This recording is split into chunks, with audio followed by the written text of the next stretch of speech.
Queremos darle un saludo muy especial a los estudiantes de la Universidad Surcolombiana de Neiva que nos acompañan el día de hoy en esta emisión de Consejo de Estado en Línea.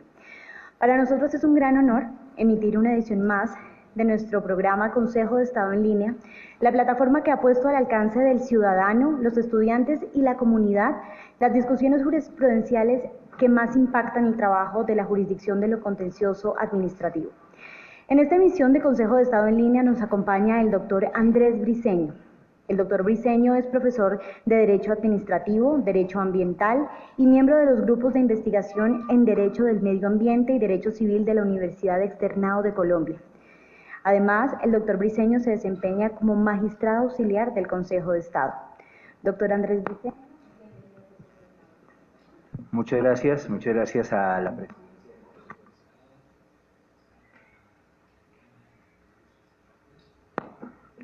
Muchas gracias a la presidencia del Consejo de Estado, señor presidente, a este programa de Consejo de Estado en Línea, Sandra, Juliana y a todos los que han participado de esta charla que vamos a tener en el día de hoy. Un saludo muy especial a todos los alumnos de la Universidad Surcolombiana. Ya ustedes pudieron conocer las instalaciones, ver cómo es este cuerpo de lo contencioso administrativo y la conferencia de hoy voy a entrar en materia. Vamos a tener unos 45 minutos y luego un set de preguntas. El tema es muy de actualidad, pero bastante controversial. El debate en torno a las consultas populares en materia ambiental. Yo he trabajado dos estructuras. Lo que son, y que van a ver en principio, la jurisprudencia de la Corte Constitucional y luego la jurisprudencia del Consejo de Estado. Y la jurisprudencia del Consejo de Estado, por lo menos en 3 secciones, en la primera, en la segunda y en la cuarta, sobre la problemática de las consultas populares. Pero vamos a hacer una introducción breve sobre el problema que tenemos hoy en día. Decía Yoshiki Noda que la mentalidad de una sociedad cultural está fuertemente influenciada por las condiciones ecológicas a las que la sociedad estuvo expuesta. Y nada más cierto de la realidad en lo que nos encontramos hoy en día. En el Huila, cerca a Neiva y en toda la zona, ustedes encontrarán cómo hay amplias extensiones de explotación. Y hay explotaciones petroleras y podrá haber explotaciones mineras. En Tolima lo mismo. En Antioquia similar. En casi todas las regiones del país hay un ámbito territorial de desarrollo de explotaciones petroleras y explotaciones mineras. Pregunta para ustedes que son tan jóvenes, ¿es que acaso tanto la Corte Constitucional como el Consejo de Estado vinieron a descubrir un problema ahora mismo? La respuesta es que no. Y en realidad, y a alguno le parecerá chocante esto, tampoco es culpa ni de la Corte Constitucional ni del Consejo de Estado. Aquí el grave problema, lo voy a tratar de identificar, está radicado en el legislador y en el atraso que tenemos en el rediseño de todo lo que es el modelo legal e institucional ambiental. Lo vengo defendiendo desde hace tiempo. Lo vengo haciendo desde el punto de vista del ejercicio de las aulas. Ustedes saben que este es un espacio eminentemente académico. Primer problema que tenemos presente, ¿qué es la protección del ambiente? Quizás para generar una idea de construcción de qué es la protección del ambiente tendríamos que irnos a esa sentencia de Alejandro Martínez Caballero, la C-126 del 98, que es un cruce de fronteras. El que quiera aproximarse a esto y conocer y saber bien tendría que estudiarla, porque es la que examinó la constitucionalidad de la norma básica ambiental actualmente vigente en Colombia, que es el decreto 2811 del 74. Y en esa sentencia, la Corte Constitucional deja presente que la protección del ambiente en Colombia tiene como objeto la de conservar los bienes ambientales sin perjuicio de que pueda darse un uso y aprovechamiento. Claro, la Corte desde ese momento, incluso antes, cayó en una grave trampa que se la señalé el año pasado cuando muy amablemente me invitaron al encuentro de la Corte Constitucional. Cayó en la trampa, y lo defienden muchos los que afirman las posiciones ambientalistas, del concepto de desarrollo sostenible. Y el concepto de desarrollo sostenible es la losa más pesada que tiene todo este debate, porque casi todo el mundo se ha convencido que el concepto de desarrollo sostenible es ambiental, que el principio de desarrollo sostenible no lo es. y no lo es porque quienes lo elaboraron a finales de los años 60 lo hicieron con una vocación simplemente económica. Lo que se quería es, frente a la escasez, ¿cómo hago para acceder a una serie de bienes sin agotarlos de manera rápida, es decir, a una velocidad exagerada, pero aún teniéndolos disponibles para seguir haciendo su disposición y uso? Con lo cual nosotros pensamos que el desarrollo sostenible protege. No, el desarrollo sostenible es un punto de equilibrio entre lo que es desarrollo económico y la idea de la protección del ambiente, pero no es en sí mismo la consagración de la protección del ambiente. Entonces yo creo que en esta primera problemática el gran error es, ¿sabemos qué es proteger el ambiente? Mi respuesta es que no. Aún no lo sabemos ni en el orden académico, no lo sabemos en el orden jurisprudencial ni en el orden legal. Y no porque las sentencias sean buenas o malas, sino porque pensamos que proteger el ambiente simplemente es ordenar que los bienes no se aprovechen, o que los bienes se aprovechen de cierta manera, o que los bienes sean regulados, o al final, como es en lo que estamos, que se garantice la participación democrática. Una de las grandes mentiras de la protección del ambiente en todos los niveles hoy en día es la deriva que llevó al problema de la participación ciudadana que no de la protección del ambiente. O sea, hoy en día estamos protegiendo el instrumento para que usted me deje decidir y no el ambiente.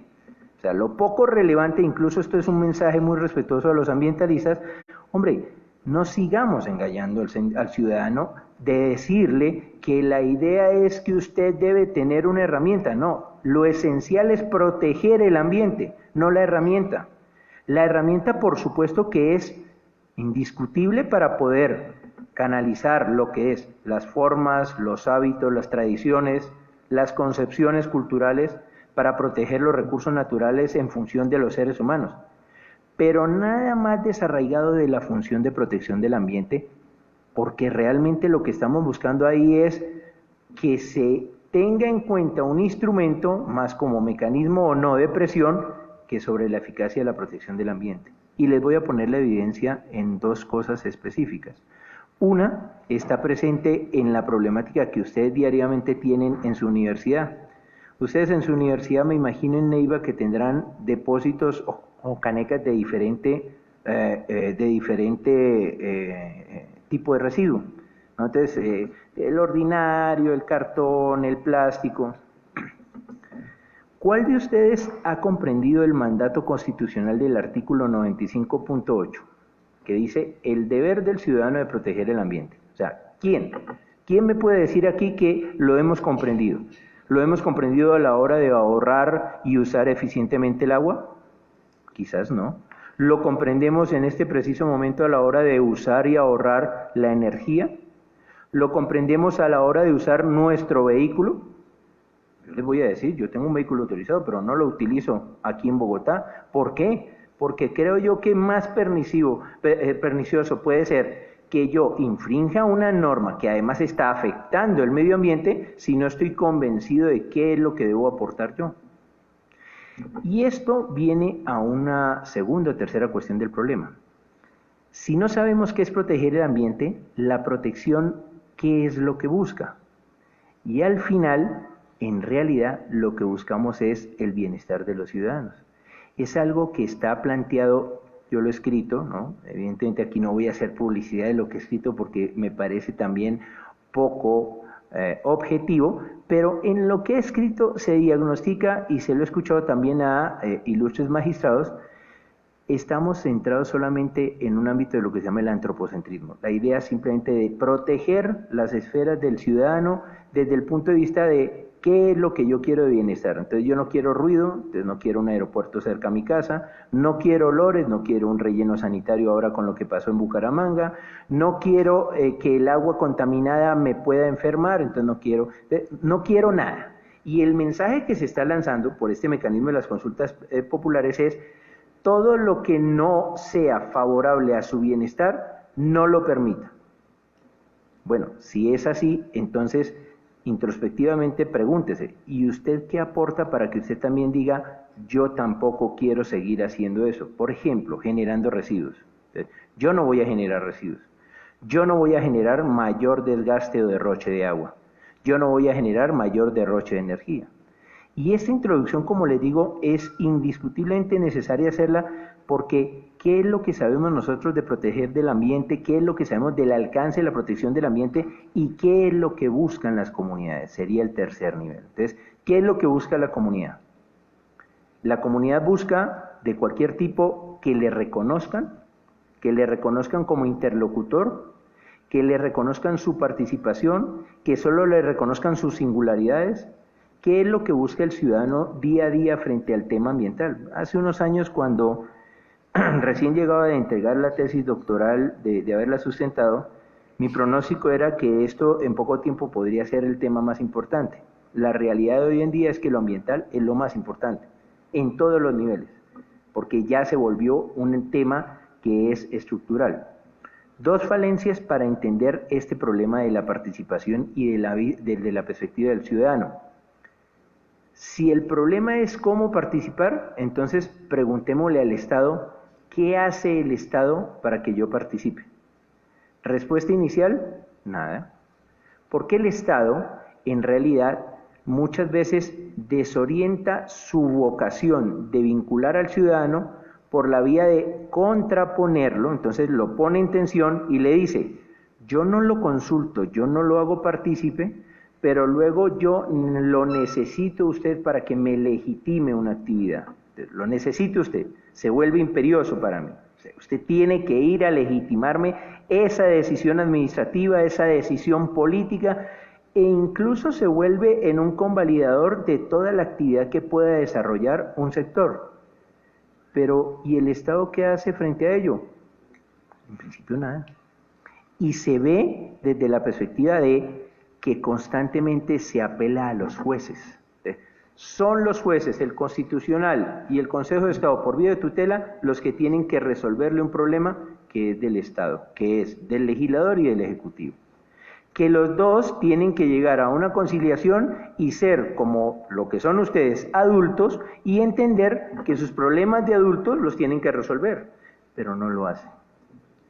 Y entonces viene esta primera sentencia que es muy reciente, ¿no? Esta tiene que ver con el Acuerdo de París, C048 del 2018, problema que se plantea ya. Entonces, ustedes saben que el Acuerdo de París nos habla sobre las contaminaciones, el protocolo de Kioto, la idea de las emisiones atmosféricas, el problema que estamos teniendo en nuestras ciudades. Voy a ubicarlo y voy a la sentencia. Problema que estamos teniendo. Sistemas masivos de transporte no correspondientes con un modelo de protección del ambiente. ¿Desde cuánto tenemos eso? Siempre. Porque la guerra del centavo era con vehículos incluso peores de los que están hoy regularizados. Y los que están hoy en día son menos proclives a la protección del ambiente porque no tenemos una concepción del desarrollo de nuestras ciudades en función de ese problema. Fíjense para ustedes que son jóvenes. Si ese problema se agrava, pensemos el Neiva, cuando usted va por la zona céntrica, cerca a la Cámara de Comercio, fíjese que me conozco bien la ciudad, y entonces usted piense no en la zona peatonal, sino en toda la zona que es boscosa, muy bonita, pero que en un momento dado se incrementa exponencialmente de vehículos. Y la masa de contaminación sea tan densa que ya ni siquiera esos pobres arbolitos de ese paseo cerca al Parque Central no sean capaces de captar. ¿Qué resulta afectado en ese evento? Derechos importantísimos, pero uno sobre todo, el derecho a la libertad de locomoción, que se supone que en un Estado moderno debería estar garantizado, pues lo más amenazado por la por la afectación del ambiente es la afectación a la locomoción. Pero fíjese que en este tipo de casos, cuando usted dice que la afectación se puede dar fruto de las contaminaciones atmosféricas, y en este acuerdo que se hizo un control de constitucionalidad, yo he dividido en 3 fases para hacer el análisis, esto es una metodología para cambiar el tipo de presentación usual. ¿Cuál fue el problema que identificó la Corte Constitucional? Sencillo, el derecho fundamental de los grupos étnicos a la participación en las decisiones que lo afectan. Pregunta, ¿está debatiendo sobre la protección del ambiente? No. Pero en teoría dice que sí, y luego dice, ¿qué cuestión va a debatir? ¿Por qué resulta más importante la participación que la protección eficaz del ambiente y de los ecosistemas? ¿Por qué nos desapegamos del problema central, nuclear, al periférico? ¿Por qué estamos debatiendo sobre el problema periférico? ¿Por qué los que defienden las cuestiones ambientalistas están centrados en el problema periférico?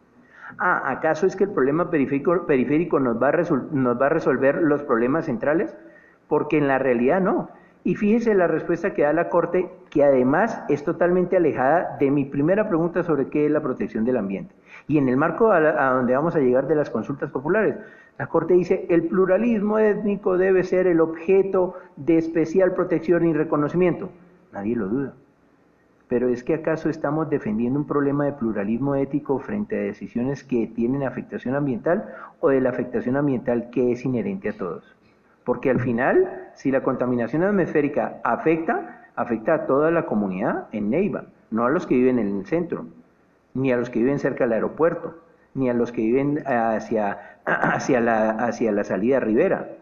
Los afecta a todos. Y si los afecta a todos, ¿por qué tengo que seguir un discurso en donde lo que voy a privilegiar solamente es el problema periférico y la participación de ciertos grupos? ¿Es que acaso no todos somos representativos para la protección del ambiente? Parece que entonces nuestro lenguaje es solo los grupos de especial protección podrían acceder a estas herramientas y las deberían tener garantizadas. Entonces, muchachos y muchachas, renunciemos definitivamente a nuestro estatus de citadino y aceptemos que como ciudadanos no tenemos ningún privilegio como lo tienen otras comunidades, porque nosotros estamos llamados al sacrificio. ¿Cuál es? A morirnos de una contaminación atmosférica. Quizás pasamos a la siguiente, por favor. No, a la siguiente para... Fíjese que eso es el preludio a esta sentencia que recientemente salió. La de unificación 095 del 2018. Todo el problema de la explotación que se va a realizar en Cumaralmeta. Y uno pensaría, hasta ahí no hay ningún problema porque evidentemente la protección del ambiente sigue siendo constitucional, sigue existiendo una serie de herramientas. Ahí voy a hacer una pequeña parada para hacerles una observación que es muy respetuosa, si aquí está el decano o el director de programa. Es necesario que nuestras universidades tengan más oportunidad para en su pensum tener derecho ambiental, y no es porque me esté dando yo promoción, porque no lo puedo hacer porque tengo una restricción por la universidad externado, pero en realidad sí es bueno que ustedes tengan unas áreas de derecho ambiental, que den en el pensum, porque es que eso es esencial hoy en día. La gente llega y no conoce esto. ¿Y por qué estoy diciendo esto? Ustedes pueden llegar a la conclusión siguiente y compartirlo o no. Para mí, no hay constitución ecológica, y esa es mi tesis.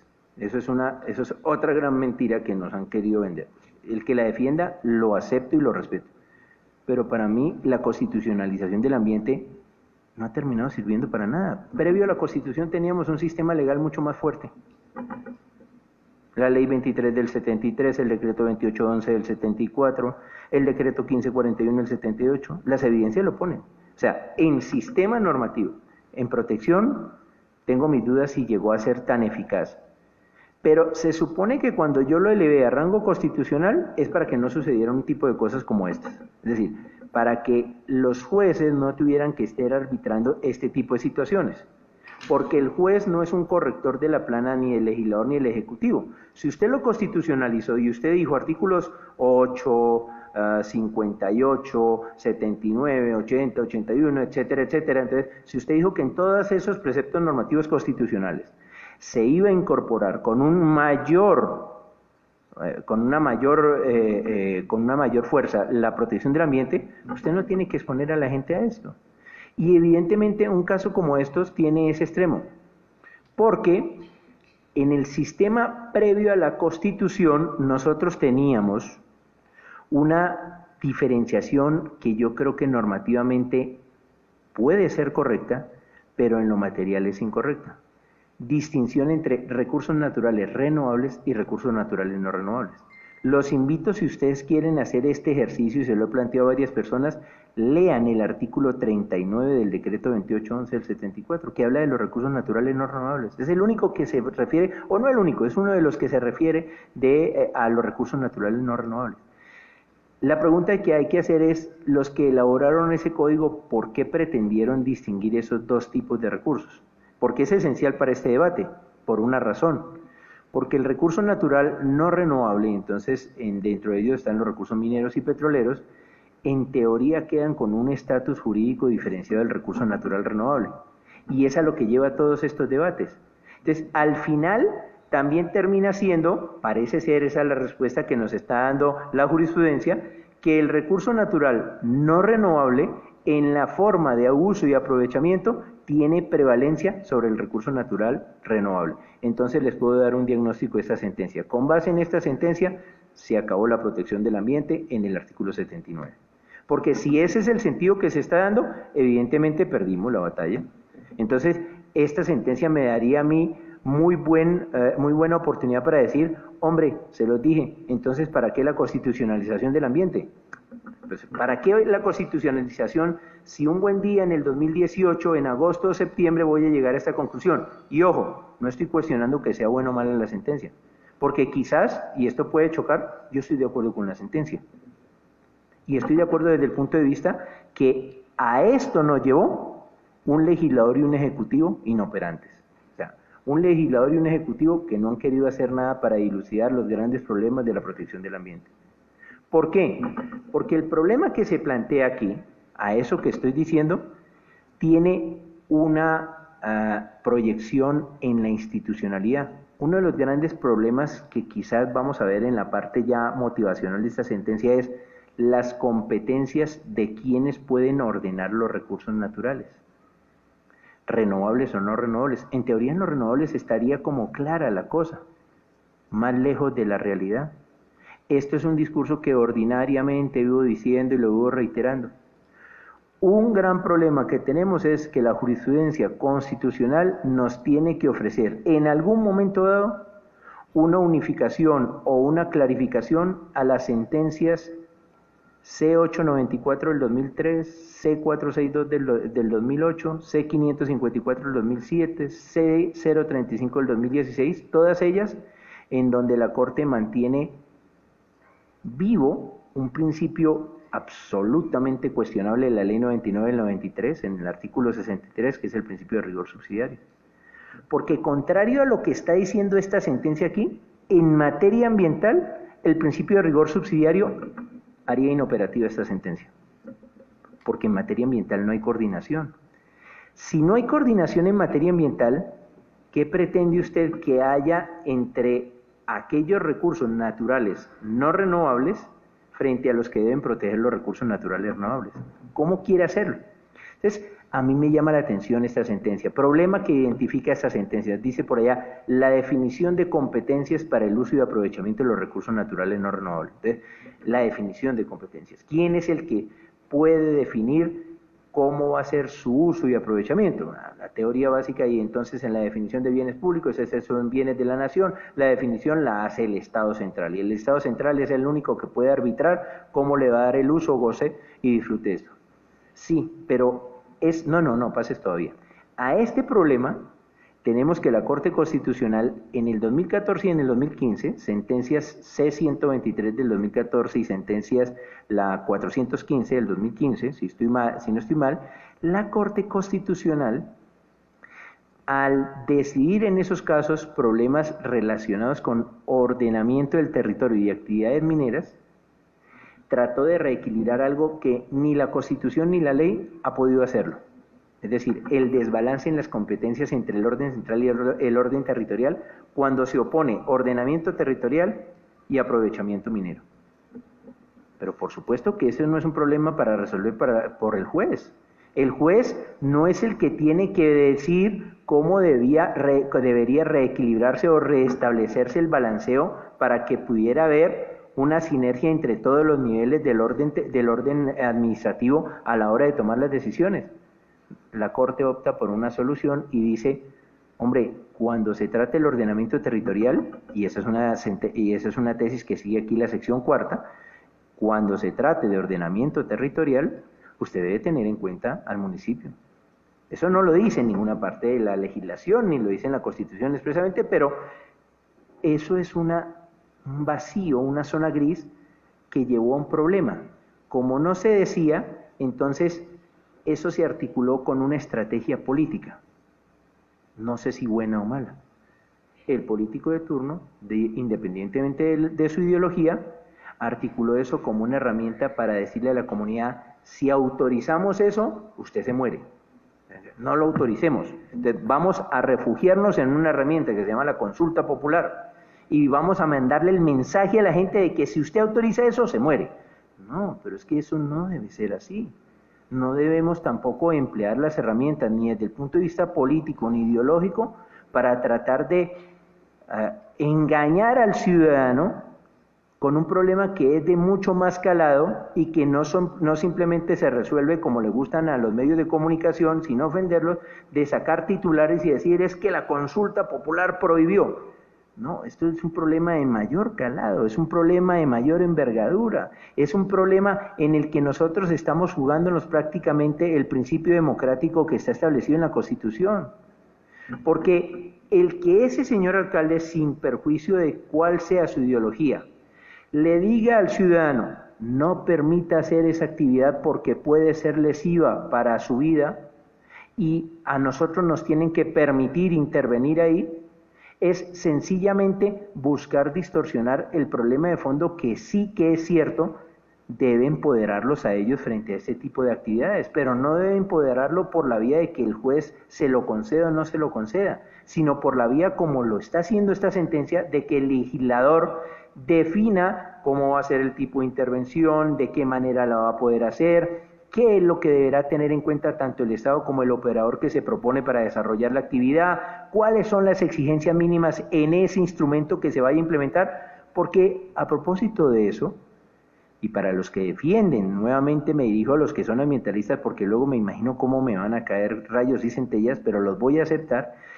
A propósito de eso, pregúntese, ¿usted no cree que apelar a la consulta popular es prácticamente poner en evidencia que los instrumentos tradicionales de protección todos fallaron, incluida la consulta previa? Porque parece que todos fallaron. Si yo apelo a este, que es el instrumento constitucional último, quiere decir que todos los anteriores fallaron. Y si todos los anteriores fallaron, el diagnóstico es muy pesimista, porque estamos en un sistema que prácticamente, en lugar de favorecer la protección del ambiente, lo que está es estimulando unas controversias que son totalmente aleatorias o periféricas al problema central. ¿Qué dice la Corte aquí? Entonces dice, el debate es acerca de competencias de participación o de protección del ambiente. Fíjese cómo desde que inicié la intervención y tratando de mantener el hilo conductor, nosotros no llegamos a la protección del ambiente ni siquiera, no se llega a debatir ello. Aquí el debate ¿en qué se concentra? Un problema de competencias. Entonces hay un desequilibrio en los órdenes nacional y territorial frente a las competencias, que ni la ley 388 ni ninguna otra norma ha previsto para poder generar un equilibrio suficiente entre los diferentes niveles de la administración pública. ¿Cómo hago yo para reequilibrar ese sistema? Porque yo necesito hacer un equilibrio que permita que tanto unos como otros se vean representados y que al final, ustedes, que son el ciudadano, también se vea representado adecuadamente. Pero la protección del ambiente no va por ningún lado. Entonces, evidentemente, lleva a una respuesta como esta, ¿no? Entonces, la Corte Constitucional dice, en esta respuesta dice, los límites respecto de las competencias están definidos y hay que tener en cuenta que cuando se trata de la extracción de recursos naturales no renovables, el de inferior nivel, entonces el de la entidad territorial no está facultado para hacerlo. No podría llegar a buscar la herramienta de la consulta popular para que lo prohíba. Pero es que eso todavía no nos resuelve el problema, porque incluso aceptando que esa consulta popular como la de Fusagasugá diga que sí, votaron 17.000 personas, que usted lo lleve al Consejo Municipal, que por virtud del Consejo Municipal usted expide un acuerdo en donde dice que en su territorio no va a autorizar el desarrollo extractivo, eso no nos resuelve el problema. Porque al final, aunque usted lo haga, usted está quedando con un problema de ¿y cuál es el sustento o el fundamento constitucional, incluso para el constituyente, que es el ciudadano, para haber tomado esa decisión y que yo como administración pública territorial lo acepte? Podemos pasar a la siguiente, por favor, ¿no? Fíjese estas dos respuestas en esa misma sentencia, ¿no? Entonces, la primera es lapidaria, dice que le reconoce a las entidades territoriales en el tema del uso del suelo, pero que esa debe ejercerse, y ahí me voy a centrar, de manera coordinada y concurrente. Uno de los principios, y aquí en el Consejo de Estado hay gente que sabe mucho de esto, por supuesto, pero uno de los principios que es esencial de la administración pública es el de coordinación.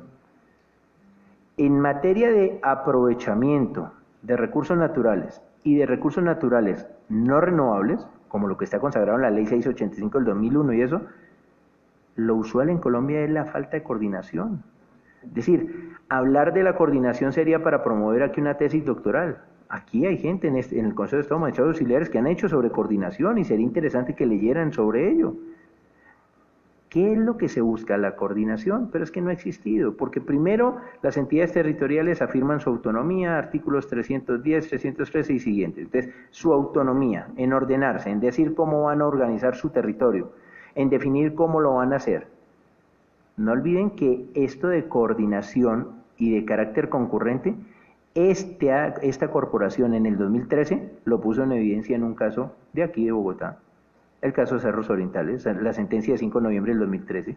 Ahí quedaron en evidencia y retratados todos, y la falta de coordinación quedó retratada, porque se pudo visualizar cómo no hubo coordinación ni del nivel estatal en el ministerio, ni del nivel regional en la corporación autónoma, ni el nivel territorial o distrital en el distrito correspondiente. ¿Qué le está pidiendo la Corte? ¿Que haya coordinación? Bueno, yo le preguntaría a la Corte, pero usted ha estudiado, y evidentemente no es por cuestionar la decisión judicial, pero usted ha estudiado todas las problemáticas de coordinación que existen a la hora de el uso o aprovechamiento de los recursos naturales renovables y no renovables. ¿Usted sabe si hay un elemento estructural para llegar a esa coordinación? Y les digo que ¿dónde está radicada la falencia? La falencia está radicada sobre todo en la falta de una política estatal que no de gobierno ambiental. Mientras Colombia no sea serio en eso, es decir, un país que tenga una política que sea ajena al debate político y que tenga una estructura que se disemine por todos los órdenes, realmente ese tipo de cosas van a seguir ocurriendo. Ahora, aquí la Corte lo está diciendo desde el punto de vista de los recursos naturales no renovables y desde el punto de vista del uso del suelo. Pero la Corte aquí está afirmando la coordinación cuando en sus sentencias en tema ambiental dice todo lo contrario, las que ya cité.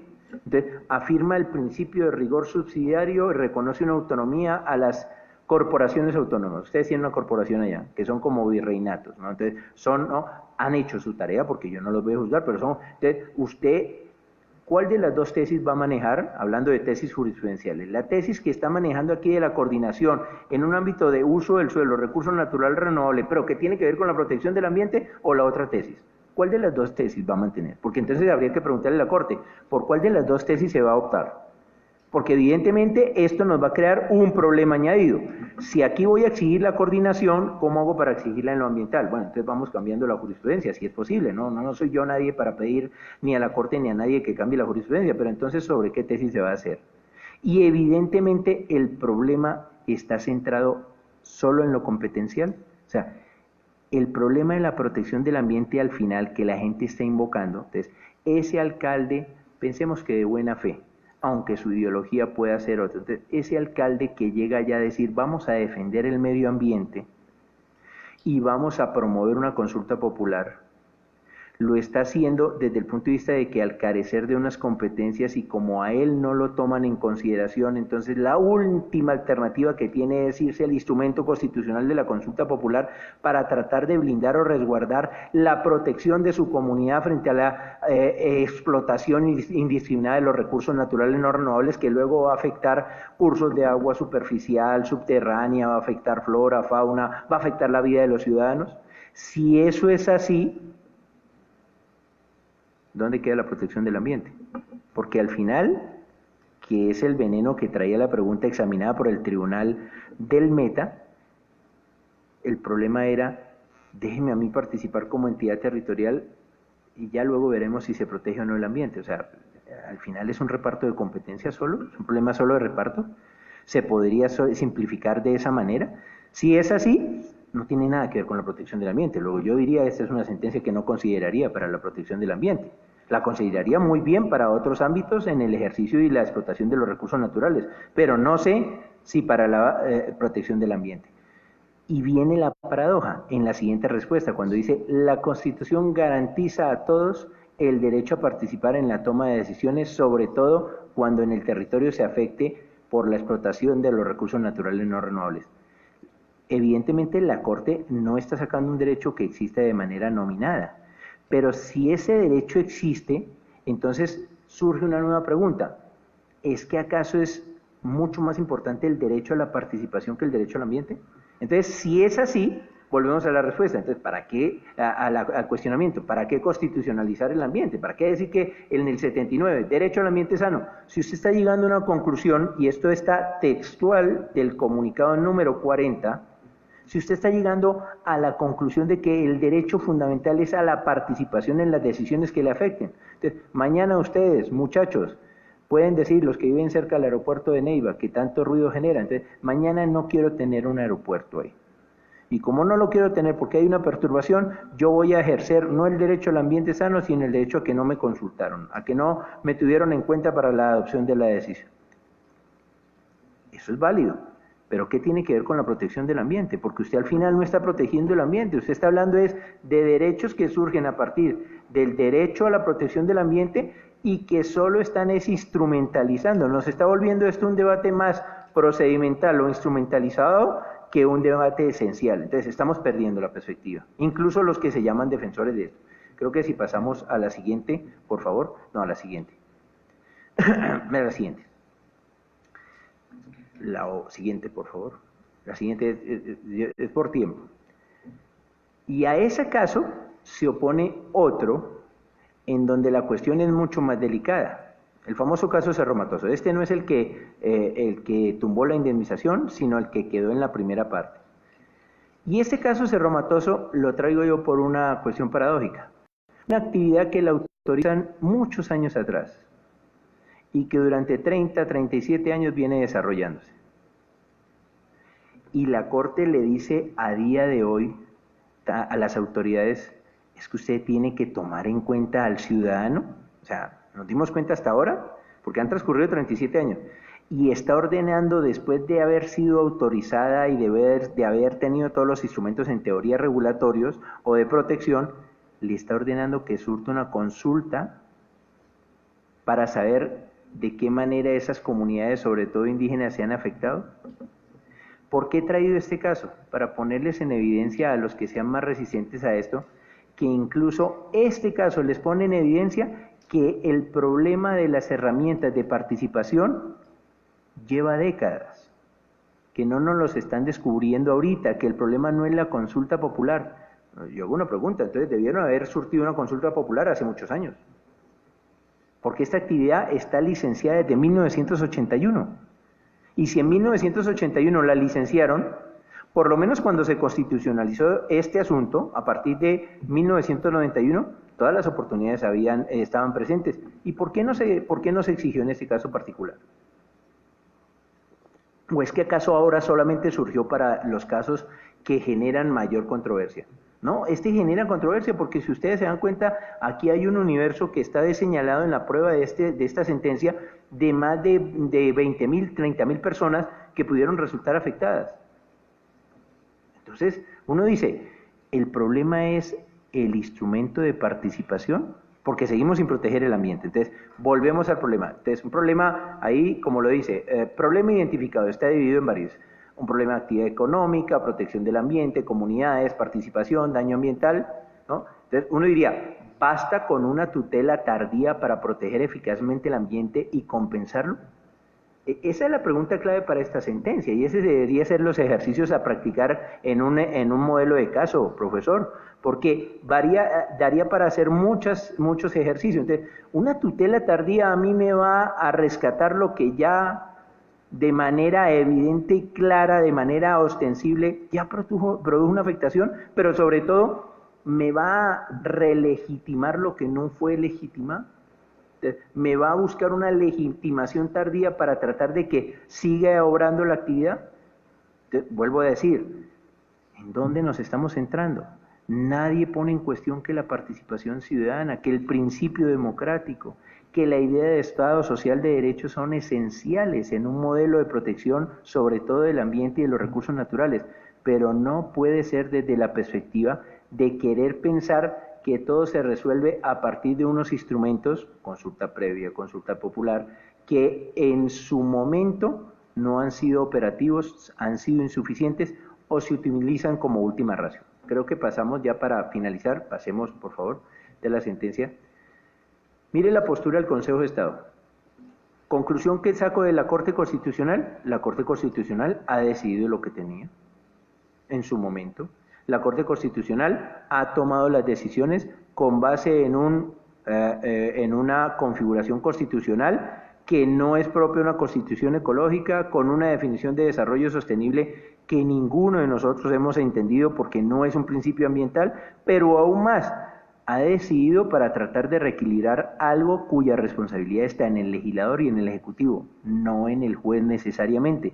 No es el juez el que tiene que estar salvando los muebles constantemente de lo que no se hace por parte del legislador en regular o reglamentar o por parte del ejecutivo. Pues esa conclusión puede ser trasladada al Consejo de Estado. El Consejo de Estado tiene, he traído 3 posiciones rápidamente para señalarla. Una de la sección primera, un tema de una consulta en un asunto minero energético, uno de la sección segunda y uno de la sección cuarta. La sección cuarta es la que tiene una tesis que ha venido respaldando a partir de la sentencia C-123 del 2014. El problema identificado aquí, nuevamente como coincide en materia de la Corte Constitucional, una definición de competencias.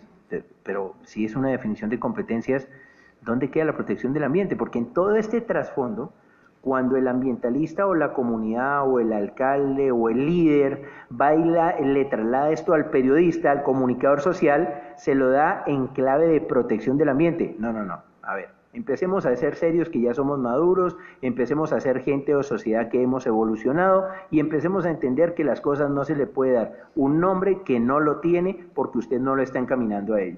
Aquí tenemos un problema solamente de reequilibrio de competencias y de búsqueda de que en ese reequilibrio de competencias, como no ha funcionado los demás instrumentos, entonces tenemos que apelar al último que está consagrado. Entonces, aquí yo hago una valoración, que es desde qué punto de vista, con lo que señala aquí la sentencia, uno puede llegar a la conclusión de si la solución es entregarle unas competencias o no a las entidades territoriales para que definan en los usos del suelo y la protección del ambiente una correspondencia con lo que son las expectativas de su ciudadanía, o si lo que necesitamos es un nuevo diseño institucional en donde haya una forma de entender que tanto recursos naturales renovables como no renovables hacen parte de un todo. Y que siendo parte de un todo requieren de una ordenación, entonces tiene que haber una articulación entre la ordenación ambiental, la ordenación territorial y la ordenación económica. Hay 3 órdenes, ¿no? Uno en derecho administrativo lo trabajaría, entonces diría ordenación ambiental, ordenación territorial y ordenación económica. Si los 3 órdenes pueden coincidir y hay una articulación, permitiría que este tipo de decisiones no estuvieran en cuestión y no se llevara a simplemente buscar la herramienta final. Con un añadido: ¿por qué buscar convalidar la consulta previa o la consulta popular como herramientas que permiten la legitimidad en las actuaciones que autorizan una actividad? Lo que hay que garantizar es que la actividad se legitime desde el principio. Una cosa que logró el Código Contencioso Código Contencioso Administrativo, el CEPACA, ¿no?, es el permitir que el ciudadano pueda estar partícipe en el procedimiento administrativo, el que puede hacerse partícipe, es decir, el de buscar la legitimidad democrática. Y ahí hay una cuestión clave: ¿qué es lo que se está tratando de fijar a partir de toda esa jurisprudencia? Un problema de legitimidad democrática de las decisiones administrativas, es decir, de la carencia que tiene, porque como no protege adecuadamente el ambiente, queda sin posibilidades de esa legitimidad y usted tiene que reequilibrarla acudiendo al juez, pero ese no es el papel del juez. La sección primera, la sección segunda, la cuarta, cuando decide una tutela, ese no es su papel, el papel lo tiene el legislador, lo tiene el ejecutivo, ellos son los que deben implementar y establecer los modelos. Si ya nos dimos cuenta que esto no funcionó, pues evidentemente vamos a hacer una reforma de la ley 99 del 93, vamos a empezar a rediseñar los modelos de las autoridades ambientales, vamos a revisar cómo es que se está dando el aprovechamiento entre un recurso natural no renovable y la protección del ambiente, y qué debe haber entre los dos horizontes horizontes para que se proteja adecuadamente. Pasemos a la siguiente. Esta me llama particularmente la atención, esta es de la, pasemos a la siguiente, de la sección segunda. Esta es de la sección segunda en una explotación minera, y ya con esto voy finalizando, ¿no? Entonces, en este ámbito, dice que hay la necesidad, fíjese que lo pone así, la necesidad de una concertación entre el nivel central y el nivel territorial para los temas mineroenergéticos que debe ser inaplazable. Pregúntense ustedes algo, Hidroituango, si ustedes vivieran, ¿no? Veo aquí esta muchacha o este muchacho, ¿no? Y este que está más concentrado así. Si usted viviera al lado de la represa de Hidroituango y su alcalde le dice, bueno, yo para el desarrollo de esta infraestructura pues no tuve nada que ver porque sí, está en una vereda que es de mi jurisdicción, pero pues a mí nadie me fue a preguntar, esto es del gobierno nacional y el gobierno terminó tomando la decisión, pero cuando surgió el problema, ahí sí tocó llamar nuevamente al gobierno nacional y a todos los gobiernos para que intervinieran. ¿Por qué? Porque ahí sí es un problema de todos. Entonces, cuando construyeron eso, usted no se meta que usted no...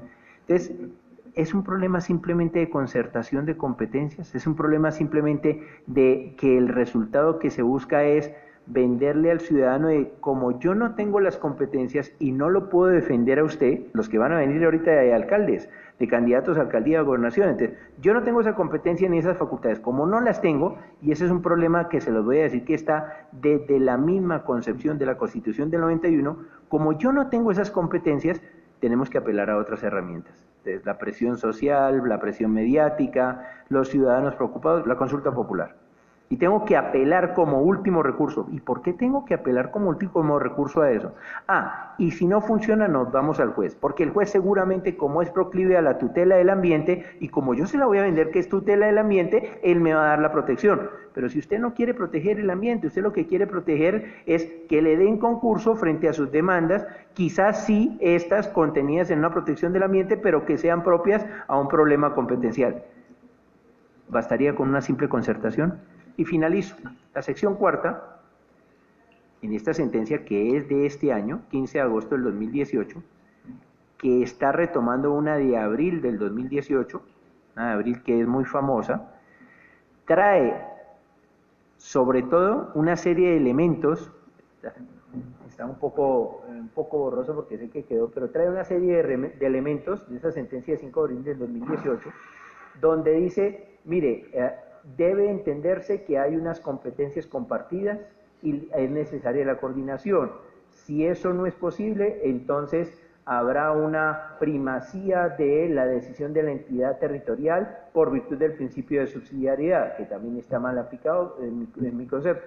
Las consultas populares son factibles en virtud del derecho a la participación ciudadana, sin lugar a dudas, y en materia minero-energética es posible, en materia minero-energética es posible la consulta popular, y los municipios en ejercicio de competencias deben buscar la protección o la regulación del uso del suelo. Estoy señalando simplemente los puntos que trae esa sentencia.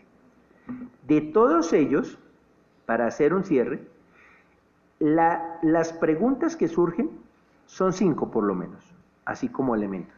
Primera pregunta. ¿Es que acaso el problema de la concertación me va a solucionar la crítica, el crítico uso del suelo que los propios municipios están desarrollando por la vía de la actividad de vivienda? Porque una cosa es cuando usted dice que hay un proyecto minero y energético, y otra cosa es el uso del suelo indiscriminado que se está dando para la construcción de vivienda. ¿Y es que acaso eso no también genera una afectación a los recursos naturales? ¿Eso no genera un uso indiscriminado del suelo que puede llevar a agotarlo y a dejarnos sin recursos hídricos? Porque usted está sobredimensionando ese desarrollo. Entonces, claro, si lo estoy pidiendo para esto, pidámoslo para todo. Si ya estamos centrados en gasto, vamos a pedirlo para todo. Lo vamos a pedir para lo minero energético, para lo minero petrolero, para la construcción de vivienda, para el desarrollo de infraestructuras, para todo. Porque evidentemente esto tiene que estar articulado con todos los diferentes ámbitos en los que va a haber intervenciones, sobre todo de recursos naturales renovables y no renovables. Segundo, si no es un problema solamente de concertación como lo dice, ¿qué me garantiza que dándole prevalencia al ordenamiento territorial, es decir, a las competencias de las entidades territoriales, estas en el futuro vayan a encaminar una protección más eficaz del ambiente? ¿No condenaron a la ciudad de Bogotá por un relleno sanitario que sigue existiendo y que sigue sin garantizar que éste pueda estar habilitado? ¿No vieron ustedes en las noticias el del Carrasco en Bucaramanga? Esa era una tragedia anunciada. Ya vendrá la demanda correspondiente, me imagino, y tendrá que decidirse, no sé si acá, sino en dónde. Y no se supone que allá hay una competencia de del territorio, del municipio. No está el municipio el que está empoderado. Entonces, si usted lo está empoderando, ¿para qué lo va a empoderar? Porque además hay una cuestión que esto quiero lanzarlo en el último minuto que me queda. Si esto es así, el próximo año convirtámonos en veedores ciudadanos todos de cuántos candidatos a la alcaldía o a la gobernación van en su programa de gobierno con temas ambientales, porque hasta la fecha casi ninguno va con ello. Pero luego sí lo convierten en estrategia o en herramienta política, para invocarlo y llamar la atención a partir de una consulta popular. ¿Cuántos llevan en su programa político? ¿El alcalde de X municipio lo llevaba? ¿Lo tenía en cuenta? ¿Era relevante para él? ¿Tenía las competencias o facultades para llevar a efecto esa protección del ambiente? Porque es que es muy fácil llevarlo desde el punto de vista de decir, bueno, ahora voy a ejercerlo desde la perspectiva de la consulta popular y me voy a convertir en un paladín de la protección del ambiente. Oiga, sí, ¿y usted lo lleva en su programa de gobierno? ¿O usted quiere tapizar todo un río de cemento? ¿O usted quiere simplemente explotar hasta donde sean áreas de reserva natural, de manera indiscriminada? Porque, eso sí, y yo lo voy a decir con el máximo respeto, aquí no se trata de protagonismos. Aquí nadie puede llamarse ni madre ni padre de la naturaleza. Esto no es de que usted es la mamá de un río, de un cauce, de lo que sea. Y esto puede crearme a mí serios inconvenientes. Estoy totalmente dispuesto a afrontarlos. Porque no estoy en contra de nadie, sino simplemente esto no es de decir si que usted es padre o madre de un río, de un recurso natural. No. Ni si el recurso natural puede tener un padrinazgo o no. Se trata de que nuestras decisiones, tanto desde el punto de vista legislativo, desde el punto de vista del Ejecutivo, como del Judicial, se correspondan con la protección eficaz. Y ahí es donde viene la pregunta. Si las consultas populares ahora mismo se están negando, es porque se está generando una afectación al ciudadano o porque el sistema en sí mismo dejó de funcionar por completo. Cierro con esto. Si eso es así, que el sistema ha dejado de funcionar, nosotros estamos en lo que se podría denominar un estado de cosas inconstitucional con base en la opinión consultiva de la Corte Interamericana de Derechos Humanos OC23 del 2017.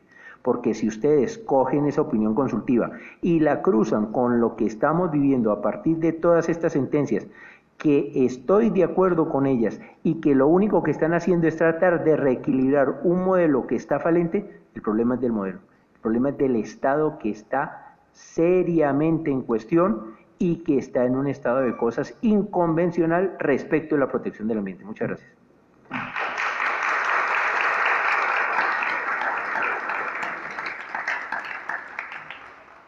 Muchas gracias, doctor, y quiero manifestarle que desde nuestro Facebook Live del Consejo de Estado le formulan dos preguntas. La primera nos la formula Luis Arturo Ramírez Roa, y él pregunta que si mediante una acción de tutela se puede anular una decisión soberana que se hizo conforme a la Constitución y la ley. Esa es una pregunta del control de los actos o de las decisiones por vía de tutela. Habría que preguntarle a él qué tipo de decisión soberana, porque queda muy ambiguo, ¿no? Es decir, muy genérico. ¿A qué tipo de decisión soberana?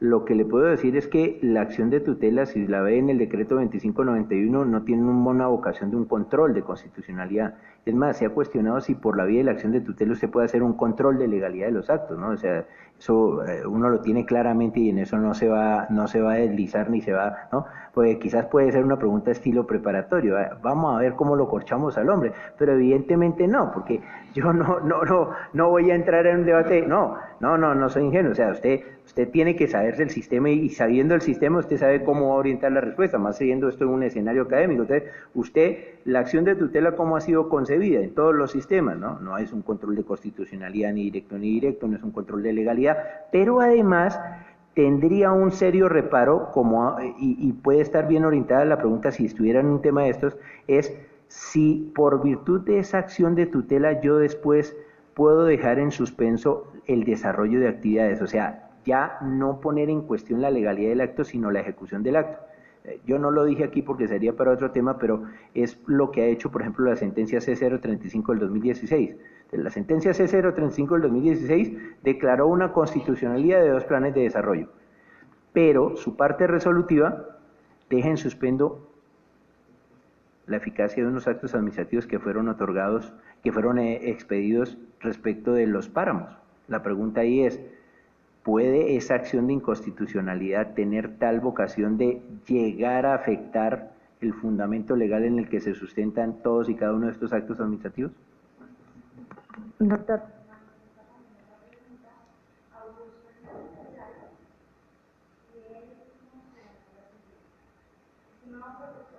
No se escucha. Estimado profesor, el Acuerdo Regional sobre el acceso a la información, la participación pública y el acceso a la justicia en asuntos ambientales está ahora disponible para adhesión por los estados latinoamericanos. En su opinión, profesor, ¿este acuerdo tiene elementos que aportan a la solución de estas controversias socioambientales? Claro, y muy buena la pregunta. El acuerdo de Escazú es esencial, es importante que ustedes lo conozcan. Nosotros estamos llegando tarde como sociedad latinoamericana, ¿no? El antecedente lejano en el año 91 es la conversión de Aarhus sobre acceso a la información ambiental, y los europeos ya llevan muchísimos años en ese cuento. ¿Por qué? Porque una de las claves para que la protección del ambiente sea eficaz, sin lugar a dudas, es el acceso a la información, el que usted le permita a la gente, al ciudadano que diariamente está expuesto a situaciones ambientales, conocer qué es lo que está ocurriendo, cómo está ocurriendo en términos cristianos y de qué manera usted puede hacerle llegar esa información. Un ejemplo básico para terminar la respuesta es lo que ocurre en Medellín y usualmente, ¿no? En Medellín hay los picos críticos de contaminación. ¿Cuántos de los ciudadanos que ustedes vayan por la calle se enteran de si están en nivel naranja, rojo, verde? Claro, y este tipo de instrumentos requiere que el ciudadano pueda tener esas alertas. Ustedes van a ver en diciembre o enero, sobre todo en enero, las imágenes desde Beijing y desde Shanghái, ¿no? La gente con tapabocas y el gobierno enviando mandatorios diciendo que no pueden caminar. ¿Por qué? Porque los niveles de contaminación en el invierno, sobre todo, ¿no? El invierno asiático, son atroces. Entonces, pero ese acceso a la información que debe garantizar tipo de información, calidad de la información, suficiencia de la información, oportunidad de la información, y que ésta sea traducida para que el ciudadano pueda implementar en su comportamiento o en el desarrollo del mismo. El acuerdo de Escazú es, por supuesto, totalmente valorable. Sergio. Perdón. Adelante.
Esa es una muy buena pregunta porque tiene varios matices. El primero es, el papel del juez debe ser aquel de sustitución. No, yo se lo escuché al doctor Carlos Bernal el año pasado cuando decía, y yo en eso coincido con él, la Corte Constitucional no está llamada a sustituir a los demás poderes, o sea, cada uno tiene que cumplir con sus herramientas. Pensar que está sucediendo esto es apelar al juez, no como profesor, sino como tiene que dirimir algo que no se ha solucionado en décadas.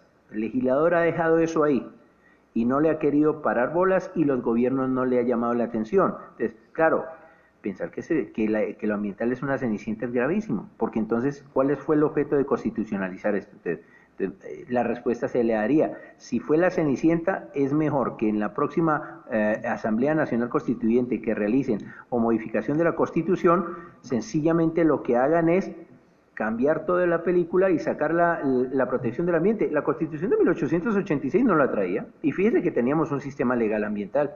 Luego, si seguimos por esa vía, pues sencillamente eliminémoslo, ¿no? Hay un ex candidato a la presidencia que está diciendo incluso que las licencias son un poco contradictorias. Y para darle la respuesta, fíjese que tampoco es el otro extremo. Entonces, eliminemos todas las herramientas. Entonces, o pongamos al juez que sea el que tome todas las decisiones y se vuelva un sustituto tanto del Ejecutivo como del Legislativo, o eliminemos las herramientas que son incómodas. No se trata de los dos extremos. Habrá que buscar una conciliación en eso. El tema del juez profesor, yo creo que todavía nosotros no estamos en el momento propicio. Yo creo que debemos ser más bien pragmáticos, resolver los asuntos y mirar que cuando yo afirme lo del estado de cosas inconvencional, no estemos promoviendo con este tipo de decisiones que terminen decidiéndonos la plana en el sistema interamericano, porque eso no es lo propicio. Nosotros podemos resolverlo aquí. Tenemos jueces tan importantes y tan respetados como los de esta corporación, o los de la Corte Constitucional, o los de otros órdenes. ¿Por qué tenemos que apelar a que nos resuelvan por fuera?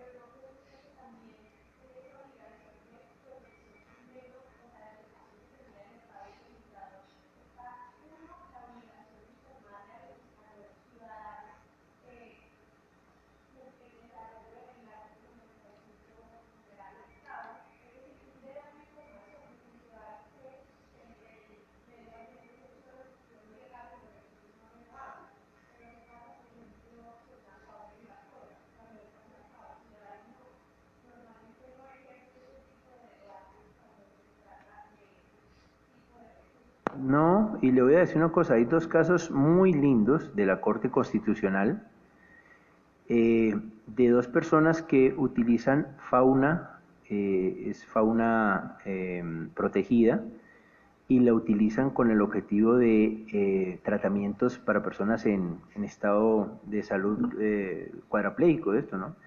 Y allí la Corte Constitucional ha resuelto, por ejemplo, si le entiendo bien la pregunta, o para contextualizar un poco la pregunta, es la Corte ha planteado la tensión que existe entre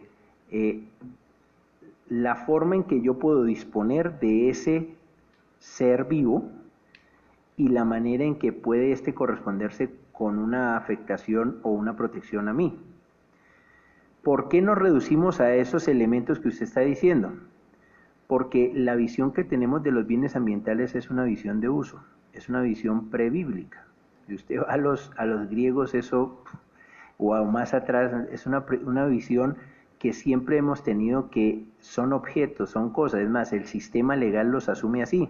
Y eso con todo y que la sentencia T622 del 2016, que la conocerán, la del río Atrato, evidentemente nos plantea aquel reto de que el río es un ser vivo y entonces es un sujeto de derechos. No voy a entrar en ese debate porque evidentemente no estoy de acuerdo con esa posición, la respeto mucho, pero tampoco puedo desmandar el sistema. El sistema me impele a mí a entender que nosotros tenemos una serie de seres vivos que conviven con nosotros, de recursos que conviven con nosotros, a los que yo debo entender que su protección es inherente por lo que requerimos como necesidades, pero también puede ser autónoma. Y si me permites, aquí hay una cosa para la pregunta que tú haces. ¿Por qué no logramos ese desdoblamiento en fauna, flora y nos limitamos a estos bienes? Porque son los cotidianos, son los ordinarios. Y porque nos hemos desapegado de dos cosas que ojalá pueda quedar el mensaje. La necesaria interdependencia entre los recursos naturales no impone fronteras. Da igual que usted esté explotando un recurso natural no renovable, porque usted a su vez está afectando un recurso natural renovable. Hay una interdependencia que materialmente, si usted le pregunta a los biólogos o a los ingenieros ambientales, se lo corrobora. Y en segundo lugar, la necesidad de dotar más bien no de sujeto de derecho, sino de valor intrínseco a los bienes ambientales, es decir, de dotarles de un valor intrínseco y autónomo, desapegado de nosotros. Entonces, es como la sentencia 666 del tema de los toros.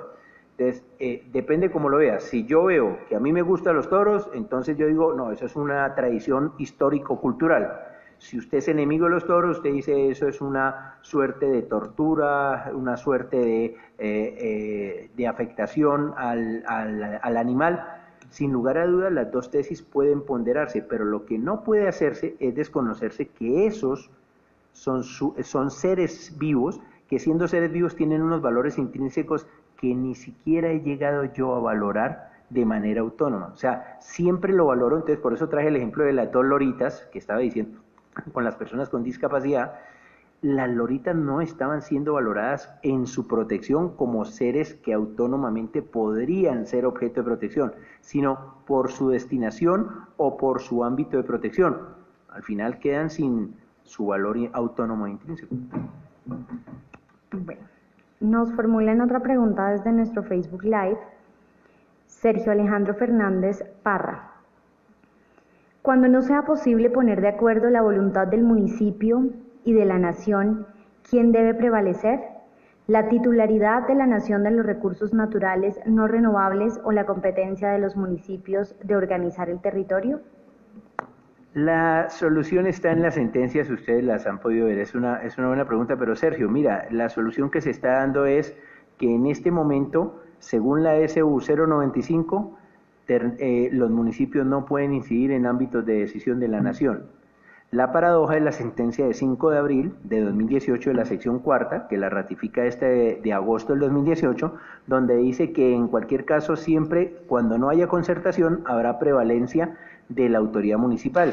Tenemos una suerte de tensión entre las dos cortes. Entonces, mi visión es que el problema no es dirimir quién tiene la prevalencia, es establecer cómo todos van al mismo lugar, es decir, el ordenamiento del recurso minero va encaminado con el ordenamiento territorial y va encaminado con el ordenamiento ambiental. Eso no lo tenemos. Aquí nos falta la última pieza. Si usted pregunta esos tres ámbitos, no estarían integrados. Entonces, ¿qué es lo que pasa? Al final, ¿quién pierde? Todos perdemos, los ciudadanos, porque mientras se dirimen todas esas cosas, con la tendencia que sale de la Corte Constitucional, que vuelvo y digo que ella no es la que tiene que resolver, quien tiene que dirimir es el Ministerio de Minas. Tiene que dirimir, entonces los proyectos mineros los dirimirá y ellos serán los que tendrán que establecer dónde va a autorizar o no el uso. Entonces me preguntaba una persona ahorita a la entrada, ¿por qué siguen otorgando títulos mineros y concesiones mineras? Sencillamente porque nunca ha habido una interrelación entre el otorgamiento de ese título minero con el ordenamiento del suelo y menos con el ordenamiento ambiental. A propósito de esa pregunta, les invito a que consulten unos mapas que tiene oficiales el Ministerio de Ambiente. 3 mapas para graficárselos. Primer mapa, títulos mineros. Segundo mapa, títulos mineros y zonas de reserva forestal. Tercer mapa, actividad minera sin título y zonas de reserva forestal. Conclusión de los 3 mapas, en el 85% de la superficie de los parques naturales de las zonas de reserva forestal hay actividad minera lícita e ilícita. Pregunta, ¿cómo se pudo dar eso? Los instrumentos de ordenación no han funcionado. Entonces, estamos resolviendo un problema de participación o de definición de competencia cuando en la esencia, el de la ordenación, ni siquiera lo hemos resuelto. Bueno, vamos como, esto es como en el almuerzo, empecemos con la sopita para luego ir al seco, porque si no nos vamos a atragantar. Entonces, vamos paso a paso.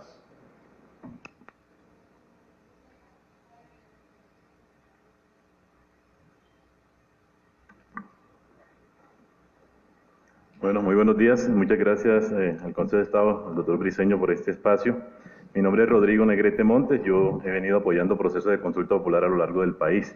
Por lo menos en 7 de las 9 consultas populares que se han realizado sobre temas extractivos, he tenido algún acompañamiento con otras organizaciones como de Justicia, Tierra Digna, Podium, etcétera.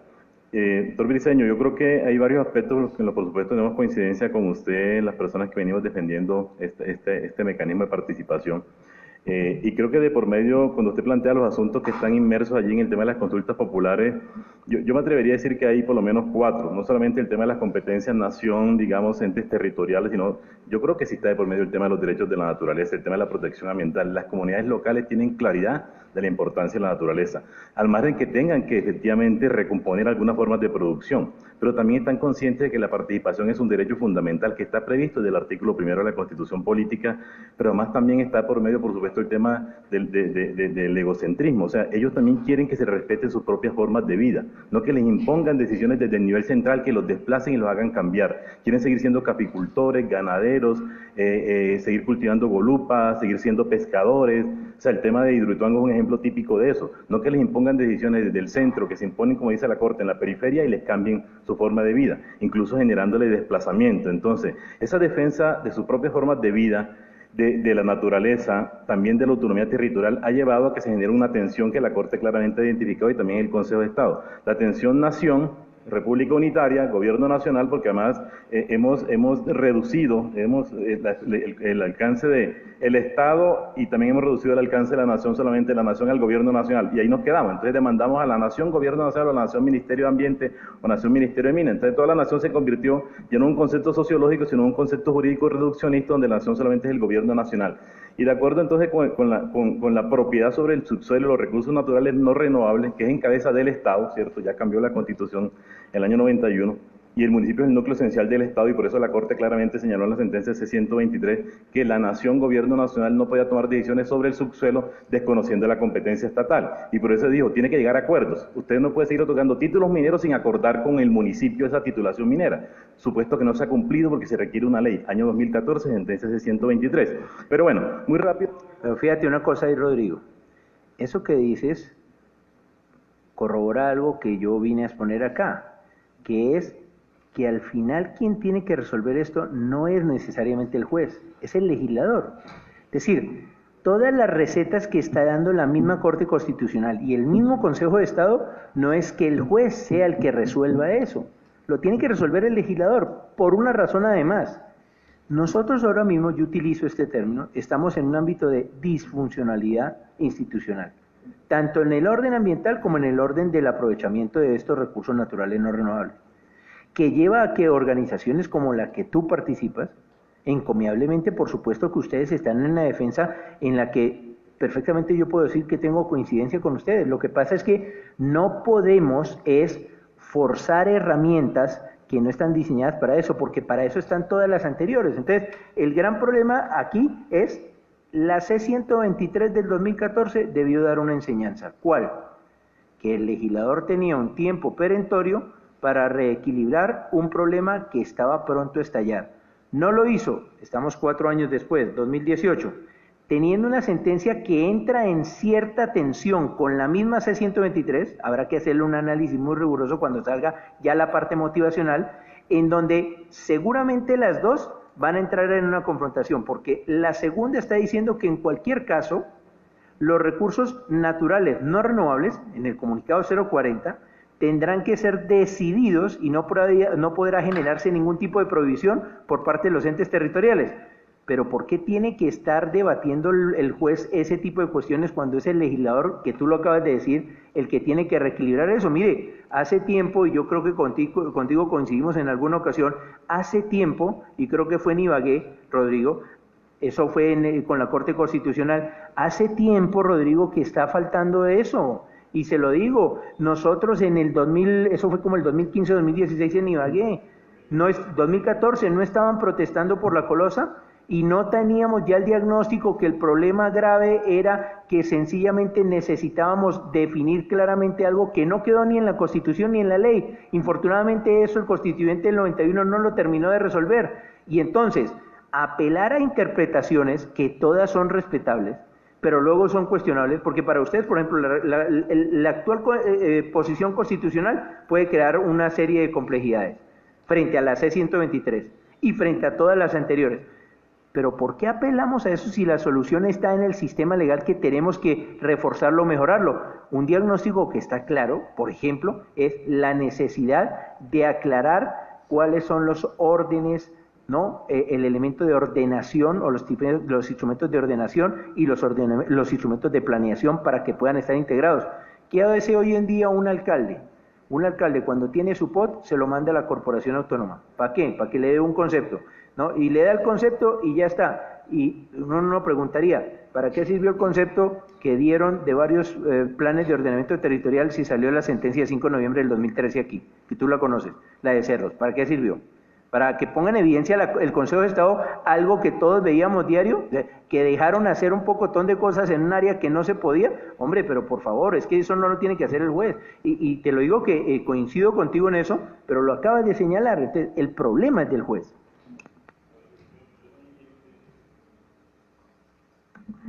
Creo que es importante también un elemento que se nos ha perdido de vista, el tema del subsuelo. O sea, pensamos en el subsuelo solamente para extraer crudo, minerales y gas. Se nos olvida que en el subsuelo hay agua subterránea, por ejemplo, o sea, que es el elemento vital para la vida. Se nos olvida que hay organismos, que el suelo y el subsuelo son una unidad funcional. Entonces nos separan y nos ponen una tensión y nos ponen, digamos, a pelear entre nosotros en un supuesto, digamos, que es inadecuado. Adicionalmente a eso, y la Corte lo ha dicho claramente, o sea, usted no puede acceder al subsuelo sin afectar el suelo. Entonces está talando, está descapotando, está afectando y está efectivamente incidiendo en el ordenamiento territorial. Pero parte de la conflictividad, y yo quiero ser enfático en eso, sí lo ha generado el Gobierno Nacional por la forma como ha hecho la titulación minera y petrolera en este país. Más de 10.000 títulos mineros sin acordar, sin concertar, sin respetar el ordenamiento territorial, sin garantizar la participación ciudadana. Eso ha generado conflictos y exacerbado conflictos. Entonces, si esa forma no varía, y efectivamente el legislador tiene un papel importante allí, pues vamos a seguir en esta misma situación, porque entonces además le decimos al municipio, está bien, el subsuelo es del Estado, pero usted no puede tomar decisiones sobre eso si no la nación. Rodrigo, párate porque está muy bien eso, párate porque en este diálogo me lo permite Rodrigo, párate porque hay una cosa muy interesante que tú dices, eso está bien, pero entonces hay que examinar hacia atrás todo lo que ha sido los códigos mineros. Entonces, el 2655 del 88, el anterior, la legislación petrolera del año 53 y actualmente la legislación vigente. ¿Por qué? Porque si examinamos hacia atrás, cada uno de esos instrumentos es excluyente. Esa sería, para coincidir contigo, es excluyente. Entonces, pero no es un problema del juez. Entonces, hay un problema en la legislación que hay que mejorar, porque no tenemos que irnos a coger y exacerbar otros instrumentos mientras no resolvamos la matriz que es en la legislación. En cada uno de esos instrumentos, para que ustedes lo vean, estoy buscando aquí, no sé si alguien me ayuda con el artículo 39 del decreto, no hay internet, bueno, me imaginaba. En cada uno de esos instrumentos se va a dar cuenta de una cosa, cómo incluso se subordinaba lo ambiental a lo minero.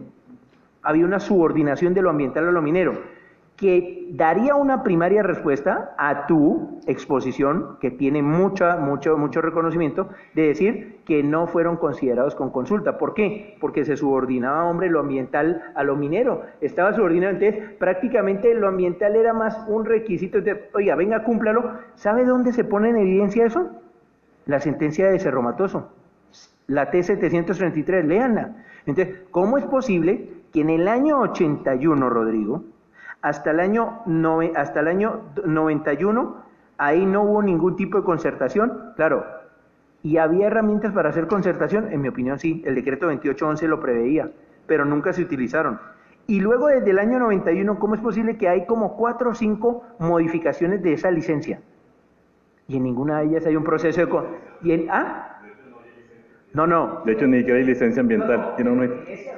Sí, la que dio Inderena en el 82. Pero después del año 92 hay 4 modificaciones. ¿Y cómo es posible que en las 4 modificaciones, en ninguna de ellas lo que está reclamando se hubiese dado? ¿Por qué? Para explicarles a todos. Porque el sistema legal incluso subordinaba desde lo minero a lo ambiental. Y esa es una cuestión en la que nosotros tenemos que reparar y hacer la exigencia a quien debe ser. Oiga, señor legislador, vamos a ver, pongámonos serios. ¿Qué es lo que vamos a regular y cómo lo vamos a regular? ¿Vamos a seguir manteniendo? No sacar una 1382 como fue esa ley que era todo... A propósito de eso, para que ustedes vean la subordinación, vean el penúltimo o el último artículo de la ley 1382, Rodrigo, tú la conoces. Siguiente. Por 6 meses se permitían las minidragas de 60 caballos en los ríos, que es lo que ha venido esquilmando.